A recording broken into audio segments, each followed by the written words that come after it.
नमस्कार साथियों, एक बार फिर से स्वागत है आपका अपने YouTube channel A to Z knowledge में। तो कैसे हो आप सब? आई होप कि आप सब बढ़िया होंगे, मस्त होंगे। तो गाइस, आज की इस वीडियो में हम लोग मॉक टेस्ट 6 करने वाले हैं। अभी तक पिछले जितने भी वीडियो हमने बना रखा है, वहाँ तक वीडियो में हमने मॉक टेस्ट 5 तक कर रखा है और आज की इस वीडियो में हम मॉक टेस्ट 6 करने वाले हैं। मॉक टेस्ट लगाने के बहुत सारे फायदे मैं आपको हर एक वीडियो में बताता हूँ कि इसके कितने फायदे हैं। इससे आपके पूरे चैप्टर का एक साथ रिवाइज हो जाता है। इसलिए आप लोगों को मॉक टेस्ट पूरा लगाना है, एक भी मॉक टेस्ट नहीं छोड़ना है। तो चलिए आज की इस वीडियो को स्टार्ट कर लेते हैं फटाफट से। आप लोग वीडियो को एंड तक ज़रूर देखिएगा। यदि आप वीडियो को एक बार एंड तक ज़रूर देखिएगा तो इससे आपका 100% लाभ मिलने वाला है।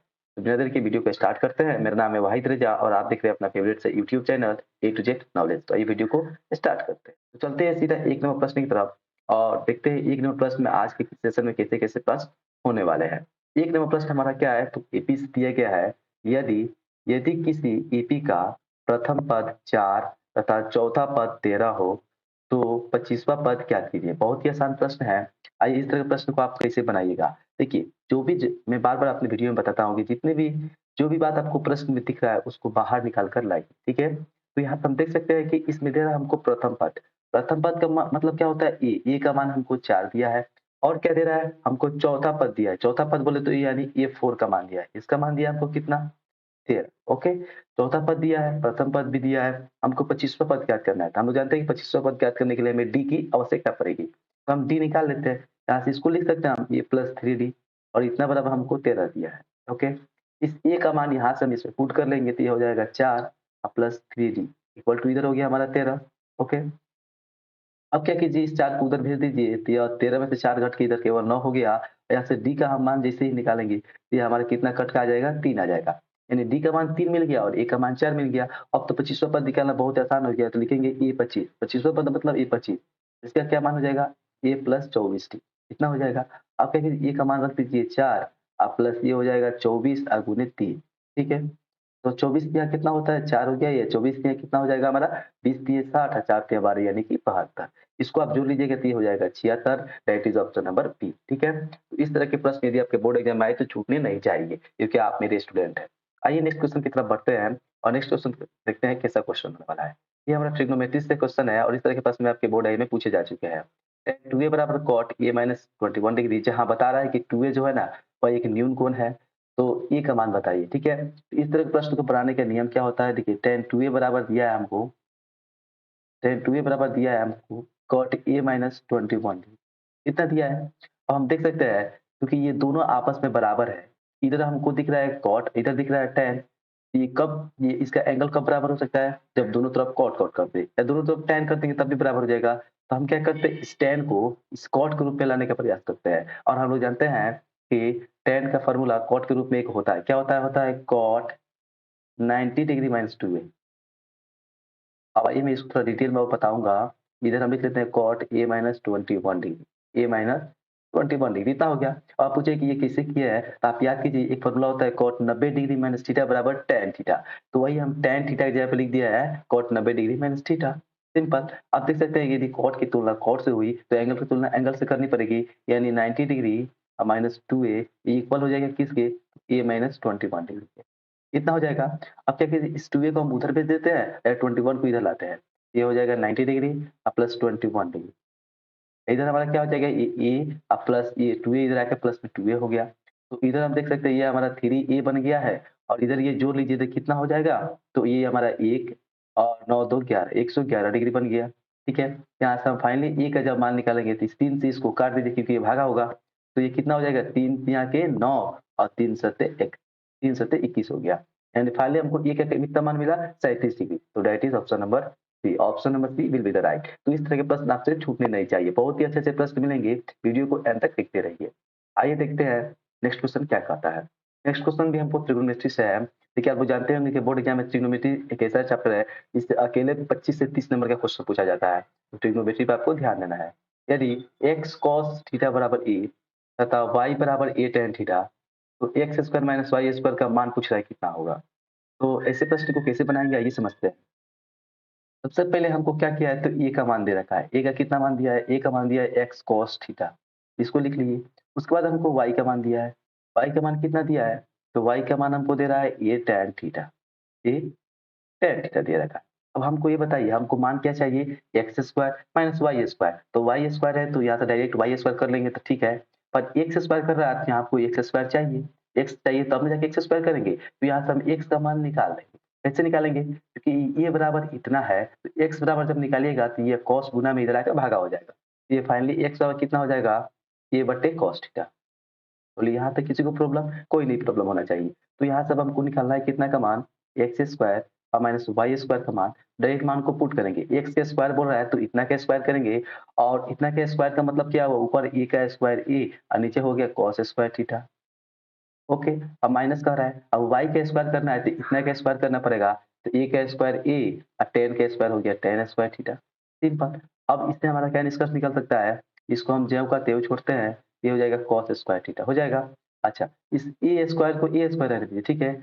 और हम लोग जानते हैं कि टेन स्क्वायर थीटा बराबर टेन का एक फॉर्मूला साइन कॉस में होता है, क्या होता है? तो साइन थीटा बटे कॉस थीटा। तो देखिए स्क्वायर में तो ये भी स्क्वायर हो जाएगा, साइन स्क्वायर थीटा और बटे में कॉस स्क्वायर थीटा। सिंपल। अब देखिए नीचे दोनों कॉस कॉस हो गया तो कॉस स्क्वायर कॉमन ले लीजिए। तो इससे कट गया तो इधर ए स्क्वायर बच गया और इससे भी कट गया, इसमें केवल बच जाएगा A square sine square theta. LCM तो आप लोग जानते हो कैसे निकालते हैं। इन दोनों में से यदि हम ए स्क्वायर को कॉमन कर ले, इसमें बच जाएगा 1 माइनस साइन स्क्वायर थीटा और नीचे बच जाएगा कितना? तो कॉस स्क्वायर थीटा। ठीक है। तो हम देख सकते हैं इसके बाद क्या कर सकते हैं? तो ए स्क्वायर को ए स्क्वायर रहने दीजिए और जानते हैं कि 1 माइनस साइन स्क्वायर थीटा बराबर एक फॉर्मूला होता है, कितना होता है? Cos square theta. और नीचे भी हमको कितना दिया है? Cos square theta. तो हम देख सकते हैं कॉस स्क्वायर से कॉस स्क्वायर कट गया, तो ज्यों का त्यों ए स्क्वायर बच गया। That is option number C. ठीक है। तो हालांकि ये प्रश्न थोड़ा उलझाने वाला था, पर आप मेरे स्टूडेंट हैं, इस तरह से आप इसको समझ सकते हैं। इसमें आपको कोई भी दिक्कत नहीं होनी चाहिए। आइए नेक्स्ट क्वेश्चन की तरफ बढ़ते हैं और देखते हैं नेक्स्ट क्वेश्चन कैसा है। नेक्स्ट क्वेश्चन क्या कहता है? ये हमारा हाइट एंड डिस्टेंस है कि एक मीनार की ऊंचाई 100 मीटर है। इसके आधार से 100 मीटर दूर स्थित बिंदु से एक मीनार की चोटी, इस मीनार की चोटी का उन्नयन कोण बताइए। बहुत ही अच्छा प्रश्न है। कह रहा है एक मीनार है, सपोज दैट ये हमारा एक मीनार हो गया। इसकी लंबाई दिया गया है, उसकी इसकी ऊंचाई दिया है 100√3 मीटर। कितना लिखिए? तो कह रहा है इस मीनार के आधार से, ये आधार हुआ इसका मीनार का, ये इसका क्या हुआ? तो इसका शिखर हुआ, ये इसका आधार हुआ। इस आधार से 100 मीटर दूर, इधर 100 मीटर बोल रहा है, 100 मीटर दूर मान लेते हैं, ये 100 मीटर हुआ। कह रहे इसके आधार से 100 मीटर दूर मीनार की चोटी का उन्नयन कोण, यानी कहने का मतलब इस प्रकार से इसका उन्नयन कोण बता देना, यानी कह रहा है, कहने के ये चाह रहा है कि थीटा का मान हमको बताकर दे दीजिए। तो हम लोग जानते हैं यहाँ पर थीटा लिए, ये हमारा लंब बना, ये हमारा आधार बना, तो लंब आधार tan रहेगा। तो डायरेक्ट tan का फॉर्मूला लगाएंगे और लिखेंगे tan थीटा बराबर होता है लंब बटे आधार। तो लंब हमारा हो गया 100√3, आधार हमारा कितना हो गया? 100। मीटर मीटर कैंसिल कर दिए। अब यहाँ से हो जाएगा tan थीटा इक्वल टू 100 से 100 को काट दीजिए तो केवल इधर बच गया √3। ओके। आप कहिएगा तो tan थीटा बराबर, देखिए इस तरह का प्रश्न यदि आपने पिछले वाले वीडियो में देखा होगा तो इसे आप प्रश्न जान चुके हो कैसे बनाते हैं। √3 tan कितना का मान होता है? तो tan 60 डिग्री का मान होता है। अब हम लोग tan की तुलना tan से करेंगे तो यहाँ से थीटा कितना निकल के आ रहा है? 60 डिग्री। तो सूर्य का उन्नयन कोण कितना हो जाएगा? 60 degree. That is option number B will be the right. Okay. I आप सभी ने समझा होगा। नेक्स्ट क्वेश्चन की तरफ बढ़ते हैं। नेक्स्ट क्वेश्चन देखते हैं, नेक्स्ट क्वेश्चन क्या कहता है। 6 नंबर प्रश्न की तरफ बढ़ते हैं और देखते हैं 6 नंबर प्रश्न क्या कहता है। 6 नंबर प्रश्न देखते हैं। 6 नंबर प्रश्न आपकी स्क्रीन पर अभी होगा। हाँ, यहाँ पे आ गया कि किसी चतुर्भुज एबीसीडी की चारों भुजाएं एक वृत्त को स्पर्श करे तो इनमें से कौन सा रिलेशन सही है? बहुत ही इंपॉर्टेंट, वेरी वेरी इंपॉर्टेंट प्रश्न है। ठीक है। और कैसे इसको बनाएंगे आइए हम आपको समझाते हैं। कहना क्या चाहता है प्रश्न कि चतुर्भुज, एक चतुर्भुज एबीसीडी है और इसकी चारों भुजा वृत्त को स्पर्श कर रही है। तो मान लेते हैं हम भी क्या करते हैं, एक चतुर्भुज बनाने का प्रयास करते हैं। सपोज दैट ये हमारा एक चतुर्भुज हुआ। ओके। और इसमें एक वृत्त है,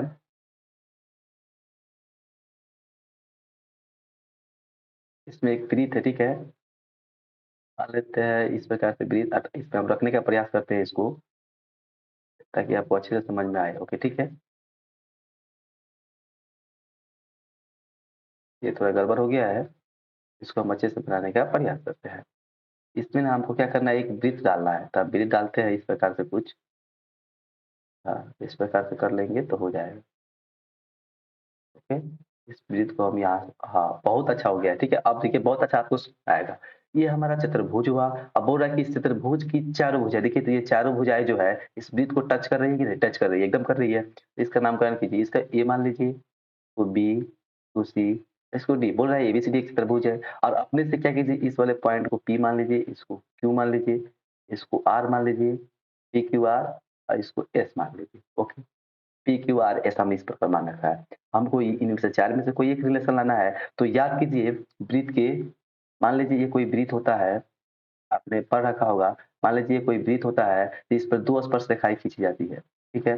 2 स्पर्श रेखाएँ कैसी? देखिए, हालाँकि थोड़ा वीडियो लंबा ज़रूर होगा, पर हम अच्छे से समझाने का प्रयास करेंगे। इस पर 2 स्पर्श रेखाएँ, एक इस प्रकार से रेखा और एक यहाँ से इस प्रकार से रेखा आप खींच सकते हैं। यहाँ तक सबको मालूम है कि नहीं? एकदम सबको मालूम है? किसी भी वृत्त पर 2 स्पर्श रेखाएँ खींची जा सकती है। किसी बाह्य बिंदु से किसी वृत्त पर 2 स्पर्श रेखाएँ खींची जा सकती है। तो उसी प्रकार सेम टू सेम आप क्या कीजिए, इस वाले वृत्त में, ठीक है? इस वाले वृत्त में यदि इस वाले साइड से ताकिए, ठीक है? इस वाले साइड से, सबसे पहले आप इधर से नज़र दौड़ाइए, इधर से। यदि हम इधर से नज़र दौड़ाएँगे, तो कुछ इस प्रकार की स्थिति बन रहा है। ये भी एक वृत्त है और ये 2 इसकी स्पर्श रेखाएँ हैं। तो चूँकि ये वृत्त है, इसकी 2 स्पर्श रेखाएँ हैं, तो ये दोनों आपस में बराबर होगी, क्योंकि वृत्त की स्पर्श रेखाएँ आपस में बराबर होती है। यानी कहने का मतलब है एपी जो है ना, वह एएस के बराबर हो जाएगा। हम लिखेंगे वही, एपी जो है एएस के बराबर हो जाएगा। बोलिएगा एकदम सही है। आप क्या कीजिए, आप इधर से नज़र दौड़ाइए, इधर से, ठीक है? तो यदि हम इधर से नज़र दौड़ाएँगे, तो हम देख सकते हैं कि ये भी एक वृत्त है और ये इसकी वृत्त की 2 स्पर्श रेखाएँ हैं। क्योंकि ये दोनों वृत्त की स्पर्श रेखाएँ हैं, ये दोनों आपस में क्या होगी, ये भी इक्वल होगी। यानी पीबी जो होगा वह बीक्यू के इक्वल होगा। पीबी जो होगा, पीबी और किसके इक्वल होगा? तो बीक्यू के इक्वल होगा। होगा कि नहीं? तो बोलेगा एकदम सही है। अब आप क्या कीजिए, आप इधर से आप देखिए, अब इधर से जब आप देख के देखिएगा, तो इधर से हम देख रहे हैं, मतलब क्या कर रहे हैं, ये भी एक वृत्त है और ये 2 इसकी स्पर्श रेखाएँ हैं। तो ये भी दोनों आपस में बराबर हो जाएगी कि नहीं? यानी आरसी जो होगा, आरसी, ठीक है? आरसी होगा, ये आरसी जो होगा वो सीक्यू के इक्वल होगा, सीक्यू के। होगा कि नहीं? एकदम होगा। अब आप इधर से नज़र दौड़ाइए, यहाँ से। इस प्रकार से यदि हम नज़र दौड़ाएँ, तो ये क्या हो जाएगा, ये भी एक वृत्त है, ये भी इसकी 2 स्पर्श रेखाएँ है कि नहीं? तो ये जो dr होगा वह st के बराबर होगा कि नहीं? dr होगा, ये किसके बराबर होगा? तो st के बराबर होगा। st के बराबर होगा, एकदम बात है। dr जो होगा st के बराबर होगा। अब बोलोगे इतना क्यों किए? अब आइए आपको समझ में आएगा। अब क्या कीजिए, इसको मान लेते हैं, इसका क्या कीजिए, इसको आप आपस में जोड़ दीजिए। तो एलएचएस साइड सब एलएचएस जुटेगा और आरएचएस आरएचएस जुटेगा। तो एलएचएस जुट के क्या बनाएगा? एलएचएस बनाएगा AP plus PB, oh sorry PB, इस प्रकार से पीबी और प्लस आरसी और प्लस में डीआर इतना बनाएगा और आरएचएस सभी को जोड़ लीजिए। तो आरएच क्या होगा, as plus BQ plus CQ और प्लस में क्या है, एससी। इतना सा सबको समझ में आया। अब आप देखिए एपी और पीबी कहाँ है, तो देखिए ये हुआ हमारा एपी और ये हुआ पीबी, ये दोनों मिलकर पूरा एबी बना रहा है। तो हम लिख लेते हैं एबी प्लस ये RC plus DR, RC plus DR कहाँ पे है, इसको खोज कर देखिए। तो यहाँ पे ऊपर दिख रहा है आरसी प्लस में डीआर, ये पूरा मिलकर सीडी बना रहा है। अब इसको जगह पर सीडी रख लेंगे। अच्छा इधर आइए, अब आप देखिएगा तो ये एएस है ना और बीक्यू ये कुछ नहीं बना रहा होगा। एएस और बीक्यू कुछ नहीं बना रहा है, पर आप ध्यान से देखिए तो यह एएस है और एसडी, एएस और एसडी जुड़कर क्या बना रहा है, तो एएस और एसडी जुड़कर हमको एडी बना रहा है। तो हम वही लिख देंगे एडी, ठीक है? और बी क्यू और सी क्यू कहाँ पे है? तो बी क्यू और सी क्यू मिलकर पूरा बीसी बना रहा है, ठीक है? ये प्लस का चिन्ह है, बीसी बना रहा है। अब ये आप ऑप्शन में ढूँढिए, ये वाला ऑप्शन कहाँ है? यही रिलेशन सही हो जाएगा। तो AB plus CD, AB plus CD यहाँ पे है, यहाँ पे है। ये वाला 2 ऑप्शन गया और अब उसके बाद अब इक्वल साइन में खोजेंगे, एडी प्लस बीसी कहाँ है? तो एडी प्लस बीसी यहाँ पे है और एडी प्लस बीसी यहाँ पे नहीं है। तो that is option number B. Option number B will be the right हो जाएगा। आई होप आप सभी ने समझा होगा और बहुत ही अच्छे से समझा होगा। यदि मज़ा आ रहा है तो प्लीज़ वीडियो को लाइक कीजिए, अपने दोस्तों में शेयर कीजिए। नेक्स्ट क्वेश्चन की तरफ बढ़ते हैं और देखते हैं नेक्स्ट क्वेश्चन आज का क्या होने वाला है। नेक्स्ट क्वेश्चन क्या कह रहा है? 11 किलोमीटर दूरी तय करने में एक साइकिल को 500 चक्कर लगाने पड़ता है। तो पहिए का व्यास क्या कीजिए? व्यास बोले तो पहिए की यानी डी का मान निकालना है हमें, तो कैसे निकलेगा? इस तरह का प्रश्न भी आपके बोर्ड एग्जाम में पूछे जा चुके हैं। तो कैसे बनाएँगे? सबसे पहले हम लिखेंगे, यहाँ पे लिखेंगे चूँकि 500 500 चक्कर में 500 चक्कर में तय, जब यह गाड़ी जो है 500 चक्कर दूरी कर रही है, तो कितनी दूरी तय कर रही है? 11 किलोमीटर। कितनी दूरी तय कर रही है? अब 11 किलोमीटर इसको हम सेंटीमीटर में ले जाएँगे, ठीक है? क्योंकि आंसर हमको सेंटीमीटर में दिख रहा है।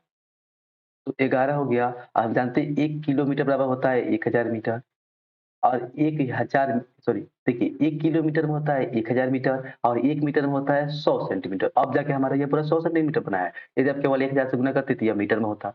पर हमको सेंटीमीटर में लाना था, इसलिए पहले 1000 से गुना किए, मीटर में बदल दिए और फिर 100 से गुना करिए, सेंटीमीटर में बदल दिए। अब ये हो गया। अब हमको 500 चक्कर में इतना दूरी हो रहा है, इतना सेंटीमीटर दूरी तय कर रहा है, तो 1 चक्कर में निकालिए। इसीलिए 1 चक्कर में लिखेंगे, 1 चक्कर में तय दूरी, तय दूरी, 1 चक्कर में तय दूरी कितनी हो जाएगी? तो 500 में इतना हो रहा है। अच्छा, अच्छा, एक मिस्टेक हो रही है, 5000 लिखा है, हम 500 बोल रहे हैं बार-बार। तो 5000 में देखिए इतनी दूरी तय हो रही है, तो 5000 में कितनी होगी? तो 5000 से भाग कर दीजिए, यानी 11 पे कितना ज़ीरो हो गया? 3 2 5 ज़ीरो, 2 4 1 5 ज़ीरो। अब भाग कर दिए कितने से? 5000 से। इतना इतना सेंटीमीटर हो गया। ये 3 ज़ीरो से ये 3 ज़ीरो काट दीजिए, तो ये आ गया इतना। अब इसको भाग कर लीजिए, ये हो गया 5 दूनी के 10 और 5 दूनी के 10, 220 सेंटीमीटर। यानी कहने का मतलब वो जो पहिया है, वह 1 चक्कर में कितनी दूरी तय करेगी? तो 220 सेंटीमीटर। अब आप हमको ये बताइए, सपोज़ दैट मान लेते हैं, सपोज़ दैट यहाँ पर आप समझने का प्रयास कीजिएगा। मान लेते हैं ये हमारा पहिया है, यहाँ पर समझिए, यहाँ पर हम छोटा-सा एक पहिया बनाते हैं। मान लेते हैं ये पहिया है और ये पहिया यदि एक चक्कर जैसे मान लीजिए यहाँ से है, यहाँ से या एक चक्कर जैसे मारेगी, यानी कितनी दूरी तय कर लेगी? 2 पाई आर। बोलिए कि एकदम सही है। ये एक चक्कर में कितनी दूरी तय करेगी? तो 2 पाई आर दूरी तय करेगी। तो एक चक्कर में तय दूरी इतनी है और एक चक्कर में हमें दूरी माना है कितना? 2 पाई आर। यानी 2 पाई आर का ये वैल्यू दे रखा है कितना? 220 सेंटीमीटर। एकदम सबको समझ में आ रहा होगा। 2 पाई आर का वैल्यू दिया है कितना? 220 सेंटीमीटर। अब हम लोग जानते हैं कि डी बराबर कितना होता है? यहाँ पे हम समझाने का प्रयास करें, डी बराबर कितना होता है? 2 आर। इसको हम लिख सकते हैं 2 आर गुने पाई बराबर 220 सेंटीमीटर। एकदम सही है। अब 2 आर की जगह पर डायरेक्ट डी रख लीजिए और ये हमारा पाई बराबर 220 सेंटीमीटर। ओके, अब डी का मान तो निकालना है, इसको छोड़ दीजिए। ये हो गया 220 बटे पाई सेंटीमीटर। ओके, तो हम क्या करते हैं 220 कर लेते हैं और पाई का मान 22/7 रख लेते हैं। ये हमारा 7 नीचे ऊपर चला जाएगा तो 220 गुने 7 हो जाएगा और बटे में 22 हो जाएगा सेंटीमीटर। ओके, इस 22 से इसको काटिए तो ये 10 मरतबे कटा और 10 सत्ते कितना होता है? 70 centimetre. That is option number C. ठीक है, ये हालाँकि ये थोड़ा आसान, उतना आसान भी प्रश्न नहीं था, उतना भारी भी प्रश्न नहीं था। ठीक है, समझने की ज़रूरत थी।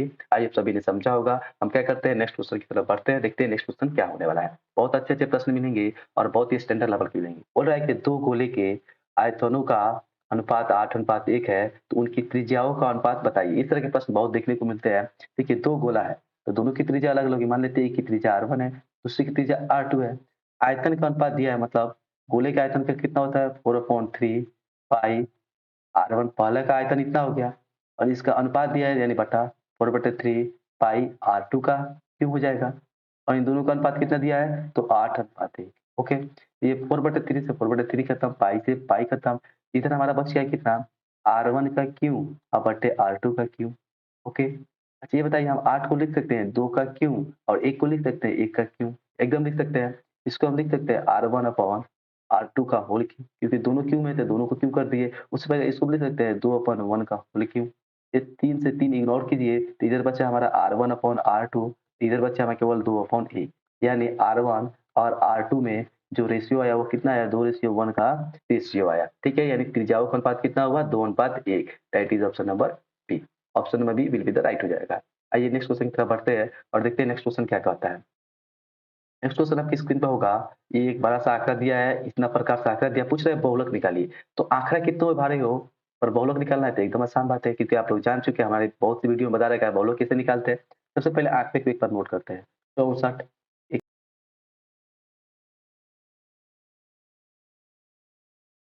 ये देख सकते हैं 60 एक बार है, 61 हमारा 2 बार है, 60 हमारा कितना बार है? 1 बार, 61 हमारा कितना है? 2 बार, 62 हमारा कितना है? 2 बार, 63 हमको कितना बार दिया है? 3 बार, 3 बार, 64 हमको कितना दिया है? 5 बार, 65 हमको कितना दिया है? 2 बार और 66 कितना बार है? 1 बार। अब परम्परता क्या, सॉरी बहुलक क्या होता है? तो किसी भी आंकड़े का बहुलक जो सबसे अधिक परम्परता आती है उसी को कहते हैं, ठीक है? तो सबसे अधिक बार इसमें कौन आया है? तो ये 5 बार आया है, जो कि कौन है? 64 है, तो option number B will be the right हो जाएगा। आइए अब सभी ने आपने समझा होगा, नेक्स्ट क्वेश्चन की तरफ बढ़ते हैं। नेक्स्ट क्वेश्चन देखते हैं क्या होता है। यदि देखिए, यदि आपको कुछ प्रश्नों का आंसर आप इसमें से जानते हैं, तो आप वीडियो को क्या कर सकते हैं 2x पे करके देख सकते हैं, यानी स्क्रीन पे करके देख सकते हैं। उससे से आपका टाइम भी लॉस नहीं होगा। कह रहा है कि 7 से इतना, इतना, इतना, इतना का परिसर बता दीजिए। परिसर बताना है तो परिसर कैसे निकालते हैं? परिसर निकालने का एक बहुत ही सिंपल और छोटा-सा एक फ़ॉर्मूला होता है। परिसर बराबर क्या होता है? उच्च सीमा, ठीक है? माइनस में निम्न सीमा। उच्च सीमा माइनस में निम्न सीमा होता है। या इसको इस प्रकार से भी लिख सकते हैं, सबसे बड़ा आंकड़ा माइनस सबसे छोटा आंकड़ा। सबसे बड़ा जो सबसे इसमें सबसे बड़ा होगा उसको देख लीजिए क्या है 12 है, और जो सबसे छोटा होगा वो कितना है 1 है। तो 12 में से जब आप 1 को घटाइए तो कितना आएगा 11 आएगा। That is option number C. तो इस तरह के प्रश्न में आपको इसको लिखने की भी जरूरत नहीं है। मैंने तो लिख के इसलिए बताया ताकि आपको थोड़ा समझ में आए, इसको जाने। पर इस तरह के प्रश्न को आपको लिखना भी नहीं है, लिखते ही आंसर मार देना है। 6 से 5 सेकंड के अंदर भी इसको मार देना है। तो क्या करते हैं नेक्स्ट क्वेश्चन की तरफ बढ़ते हैं। नेक्स्ट क्वेश्चन देखते हैं क्या है। नेक्स्ट क्वेश्चन क्या कहता है इसको समझने का प्रयास करेंगे। कह रहा है कि बिंदु -4 2 एवं -3 4 किस पाद में है। बताना है कि ये दोनों बिंदु किस-किस पाद में है, ठीक है? आइए इसके लिए हम थोड़ा बना लेते हैं। एक दिया क्या माइनस में और प्लस में।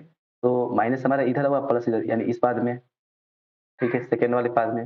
दूसरा क्या है, एक पे प्लस है, एक पे माइनस है, यानी प्लस और माइनस इस वाले पाद में, यानी चतुर्थ। इसको फर्स्ट, इसको सेकंड, इसको थर्ड, इसको चतुर्थ बोलते हैं। तो एक वाला हमारा सेकंड में, एक वाला हमारा फोर्थ में है। तो सेकंड फोर्थ कहाँ पे है?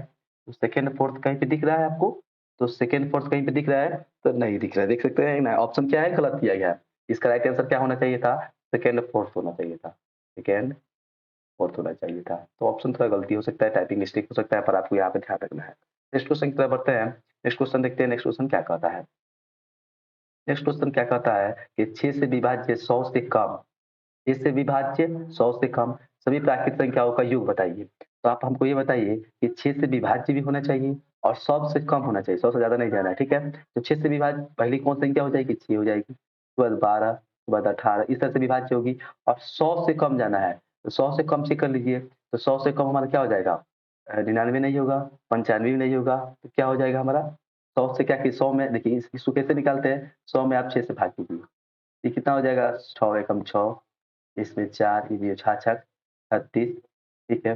तो कितना बच गया? 4 बच गया। अब हम देख सकते हैं यहाँ पे शेष कितना आ गया? 4 आ गया। अब हमको ये बताइए यदि यह 4 नहीं होता, तो ये पूरा कट जाता कि नहीं? एकदम कट जाता। यदि यह 4 नहीं आया रहता, तो ये पूरा यहाँ जो भी संख्या थी, ये पूरा 6 से कट जाती। इस 4 को 100 में से हटा दीजिए, यानी कि कितना निकल के आ गया? 96 आ गया। अंतिम संख्या कितना मिला हमारा? 96, भाग करके देख लीजिए। 6 एकम 6 और 6 छक 36, 16 छक 96 होता है, कट जाएगा।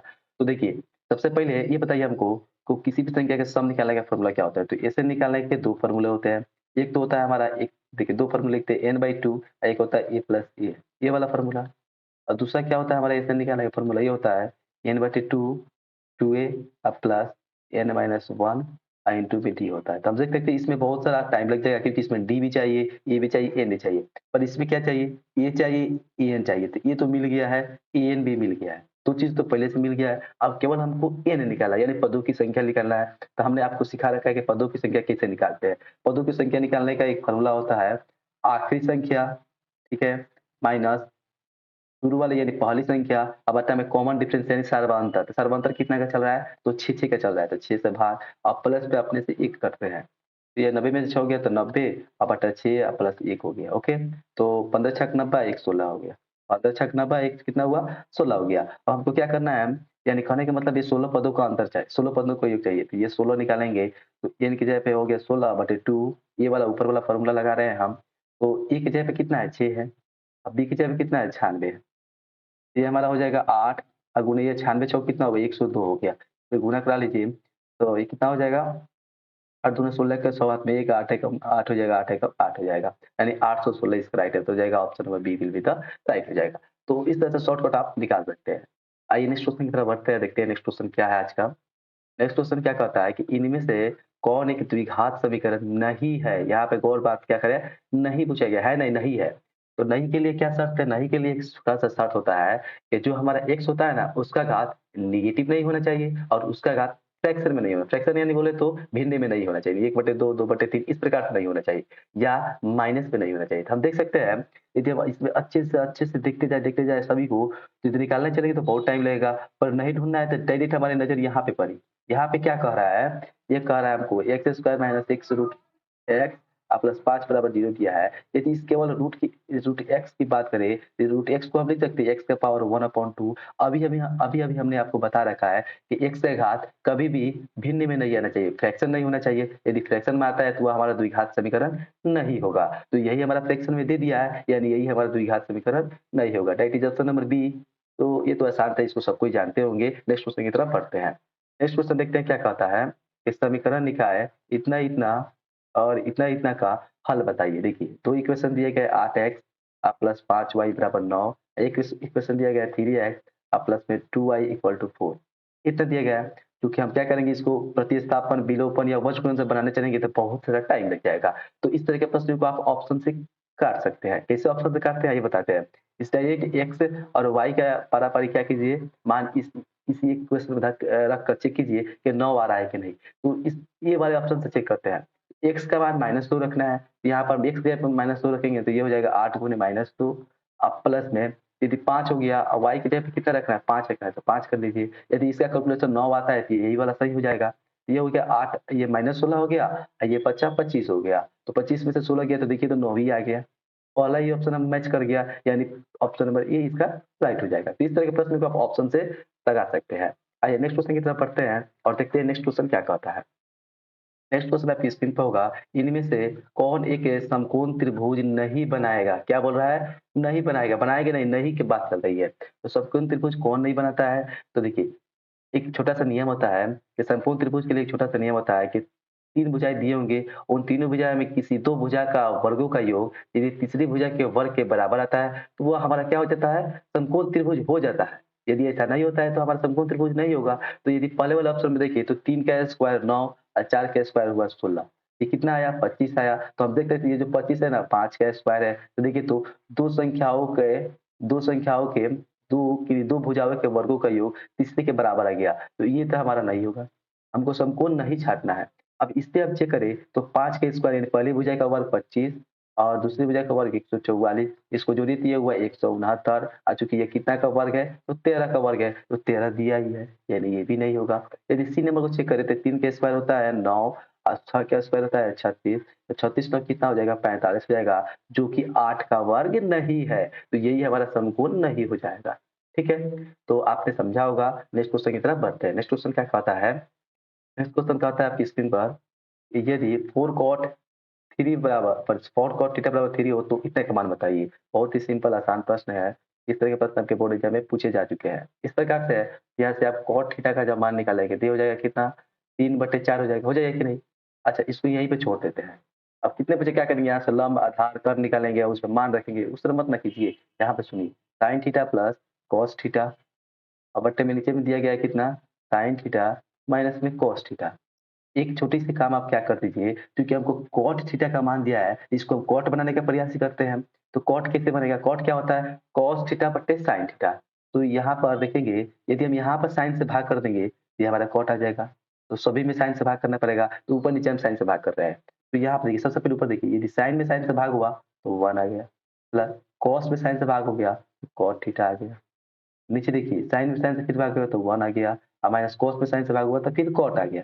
अब मान को पुट कीजिए, ये हुआ 1 और कॉट थीटा का मान होता है कितना? 3/4। उसी तरह ये हुआ 1 और माइनस कॉट थीटा का मान होता है 3/4, होता नहीं, दिया है। ओके, जिससे रोटेशन हुआ 4 एकम 4 और 3 7/3। ये हुआ 4 एकम 4 में 3 गए 1 बटे, सॉरी यहाँ पर सॉरी थोड़ा मिस्टेक हो गया। आप कीजिएगा, यहाँ पर थोड़ा मिस्टेक हो गया है। क्या मिस्टेक हुआ बताते हैं। ये हुआ 4 एकम 4 और 3 7/4 होना चाहिए, ओके। और ये 4 एकम 4 में से 3 गया तो 1/4 होना चाहिए। हम देख सकते हैं ये 4 से 4 कट गया तो 7/1 आया। डायरेक्ट आंसर क्या था? 7 आ जाएगा। Option number C will be the right. I hope सब समझा होगा। नेक्स्ट क्वेश्चन की तरफ बढ़ते हैं। नेक्स्ट क्वेश्चन देखते हैं क्या कहता है। क्वेश्चन है यहाँ पर आपके सामने, कि निम्न में से कौन एक अपरिमेय संख्या है? तो अपरिमेय संख्या किससे होती है? जिसका वर्गमूल पूरा-पूरा निकल जाए। यहाँ ए पर देखेंगे तो 4 का वर्गमूल तो निकलता है पर 7 का नहीं निकलेगा, तो ये गलत हो जाएगा। यहाँ पर बी में देखें तो 5 का वर्गमूल नहीं निकलता है, पर 9 का निकलता है, तो दोनों निकलना चाहिए, ये भी गलती हो जाएगा। यहाँ पर सी में देखेंगे तो √2 का वर्गमूल नहीं निकलेगा, इसका भी नहीं निकलेगा, तो ये भी हमारा अपरिमेय है। और यहाँ पर यदि हम देखें तो देखिए 3 ऑप्शन कट गए, इसका मतलब 4 तो होगा ही, पर कारण जानिए। √4 का वर्गमूल 2 हो जाएगा, √9 का वर्गमूल 3 हो जाएगा। तो यहाँ से ये परिमेय संख्या हो जाएगी, यही इसका राइट आंसर हो जाएगा। आई होप सभी ने समझा होगा। नेक्स्ट क्वेश्चन की तरफ बढ़ते हैं, देखते हैं नेक्स्ट क्वेश्चन क्या कहता है। नेक्स्ट क्वेश्चन की तरफ देखते हैं कि बहुपद इतना-इतना का घात बता दीजिए, केवल घात बता रहा है। तो कुछ बच्चे क्या करेंगे, देखेंगे घात 2 है और 2 लगाएँगे और गलत करके चले आएँगे। कैसे किया जाता है? सबसे पहले आपको जो दिया है उसको अच्छे से तोड़-ताड़ लिया जाता है। इस प्रकार से यदि आप मेरे स्टूडेंट हैं तो गलती नहीं करेंगे। क्या कीजिए, इसमें पहले गुणा कराइए, गुणा का बोल रहे हैं तो गुणा कराइए। 7 दूनी के कितना हुआ? 14x। अब माइनस में देख सकते हैं, ये इसमें गुणा करें तो 9 सत्ते 63, ये हो जाएगा हमारा x। अच्छा, यहाँ पे देखिए यहाँ पे भी x है, यहाँ पे x स्क्वायर है। तो एक पे जब x स्क्वायर से गुणा किए तो x क्यूब हो जाएगा, ठीक है? और प्लस इधर प्लस से 3 दिया है। अब देख सकते हैं कि इसमें घात आपको कितना दिख रहा है? इसमें घात की संख्या कितनी दिख रही है? तो सभी इसको एक साथ बोलिए कितनी है? तो 3 है। That is option number C, ठीक है? गलती नहीं करना है, एक-एक नंबर इम्पोर्टेंट है। नेक्स्ट क्वेश्चन की तरफ बढ़ते हैं। नेक्स्ट क्वेश्चन देखते हैं क्या कहता है। नेक्स्ट क्वेश्चन आपकी स्क्रीन पे होगा कि ताश के 52 पत्तों में से एक पत्ता यदि छाया निकाला जाता है, इसकी क्या प्रायिकता है कि वह पत्ता इक्का होगा? बहुत ही सिंपल इंटरेस्टिंग प्रश्न। देखिए, ताश के 52 पत्ते होते हैं, उसमें इक्का की संख्या कितनी होती है? तो उसमें इक्के की 4 संख्या होती है। तो 4 संख्या होती है, तो 4 हमारा अनुकूल परिणाम हो गया, इसको ऊपर रख दीजिए और टोटल परिणाम कितने होते हैं? तो टोटल 52 पत्ते होते हैं, इसको नीचे रख दीजिए। इसको काट दीजिए, केवल आंसर आ जाएगा 1/13 है आंसर। ठीक है? That is option number C. आइए, आप सभी ने समझा होगा, बहुत ही सिंपल प्रश्न था। आगे चलते हैं नेक्स्ट क्वेश्चन की तरफ। नेक्स्ट क्वेश्चन क्या कहता है कि यदि sin a + b = 1 हो तो tan b बराबर है। हाँ, ये एक बहुत ही स्टैंडर्ड लेवल का क्वेश्चन है, इसको हम समझाने का प्रयास करते हैं। sin a + b = 1 दिया है। बताइए कितने बच्चे इसको बता सकते हैं इसका आंसर क्या होगा? हम क्या कर सकते हैं, ये बताइए। sin a + b बराबर, आपको ये बताइए जो 1 है ना, 1 कितना, sin कितना का मान 1 होता है? sin 90 डिग्री का मान होता है, एकदम सही है। sin 90 डिग्री का मान 1 होता है। sin की तुलना sin से, तो a + b का मान कितना निकल के आएगा? 90 डिग्री। आया कि नहीं? अब हमको tan b चाहिए, b यहाँ पे देखिए क्या चाहिए? b चाहिए, तो हम b निकाल लेते हैं यहाँ से। b बराबर क्या हो जाएगा? 90 डिग्री, a + b इधर आके माइनस हो जाएगा। ओके, अब क्या कर रहा है? tan b चाहिए तो tan b लिख लीजिए। tan b, और tan का tan हुआ और b की जगह पे इतना मान रख लीजिए, कितना हो गया? 90 डिग्री माइनस a, एकदम सही है। अब याद कीजिए, tan 90 डिग्री माइनस थीटा बराबर क्या होता था? cot थीटा होता था। तो cot और थीटा की जगह पे ए दिया है तो ए, यानी cot ए इसका राइट हो जाएगा। ऑप्शन नंबर बी इसका राइट हो जाएगा। आई होप सभी ने इसको समझा होगा। ये बहुत ही अच्छा प्रश्न था। नेक्स्ट क्वेश्चन की तरफ बढ़ते हैं। नेक्स्ट क्वेश्चन देखते हैं क्या कहता है। नेक्स्ट क्वेश्चन आपकी स्क्रीन पर होगा, इनमें से कौन एक अभाज्य संख्या है? ठीक है? इनमें से कौन एक अभाज्य संख्या हमको बताना है। तो अभाज्य संख्या का रूल क्या होता है कि अभाज्य संख्या क्या होते हैं? वैसी संख्या जिसके केवल और केवल 2 गुणनखंड हो। ठीक है? तो यदि हम क्या करें, ऑप्शन से खेलना सीखें, तो ऑप्शन में 91 को देखेंगे तो ये 1 से कटेगा और 91 से कटेगा। साथ-साथ या 7 से भी कटेगा। 13 7 91 होता है कि नहीं? तो ये इसके तो 2 से ज़्यादा गुणनखंड हो गए, तो ये अभाज्य नहीं है। यदि हम 317 को देखें, तो ये कितने-कितने से कट रहा है? 1 से कटेगा, 317 से कटेगा, 2 से कट रहा है, तो 2 से तो नहीं कटेगा क्योंकि 7 है, 3 से कटेगा तो 7, 3 10 11, 3 से भी नहीं कटेगा। अच्छा, इसको यहीं पे छोड़ते हैं, आगे चलते हैं। 87 को यदि हम देखने चले, तो 87 हमारा कितना से कटेगा? 1 से, 87 से, और साथ-साथ ये 29 से भी कटा है, 29 क्या कितना 87 होता है, तो ये भी नहीं होगा, ठीक है? और 201 को देखें, तो 201 क्या होता है? ये 1 से और 201 से कट जाएगा, और एक और किसी से कट जाएगा, तो ये भी भाज्य नहीं होगा। तो देख सकते हैं 200 जो 1 है, इसको जोड़ के देख लीजिए कितना, 2 1 3 होता है, यानी 3 से ये कट जाएगा। 3 से घटा दें, 3 7 1 की, तो ये भी कट गया, तो ये भी हमारा अभाज्य नहीं हुआ। क्योंकि 3 अभाज्य नहीं हुआ, तो जो बच गया वही अभाज्य हो गया। That is option number B. तो आप लोग जान चुके होंगे कि ऑप्शन से कैसे काटते हैं, ऑप्शन से कैसे निकालना है। जो आपको हार्ड ऑप्शन लग रहा है, उसको छोड़ के थोड़ा अलग-अलग चेक करके देख लीजिए। तो ऐसा हो सकता है कि पहले मिल जाए, तो जो नहीं मिले वही आंसर हो जाएगा। आई होप सभी ने आपने सबको समझा होगा। तो आज की इस वीडियो में इतने ही प्रश्न थे। आई होप सभी का इस पूरे चैप्टर से, यानी मैथ के पूरे चैप्टर से रिवीजन हो गया होगा, और ये वीडियो आपको बहुत अच्छी लगी होगी। पसंद आया है और समझ आया है। यदि कहीं भी किसी भी तरह का कोई भी डाउट है, तो कमेंट सेक्शन आपके लिए खुला है, वहाँ पे जाइए, अपना डाउट लिखिए, हम उसको इम्प्रूव करने का प्रयास करेंगे। यदि वीडियो पसंद आए तो प्लीज़ इस वीडियो को एक बार लाइक ज़रूर कीजिएगा, और यदि आप इस चैनल पे नए हैं, तो चैनल को सब्सक्राइब कर बेल आइकन को दबाना नहीं भूलिएगा, क्योंकि इसी तरह के वीडियो मैं इस चैनल पर लाता रहता हूँ। तो मिलते हैं एक इसी इंटरेस्टिंग वीडियो के साथ, तब तक के लिए बाय बाय, धन्यवाद।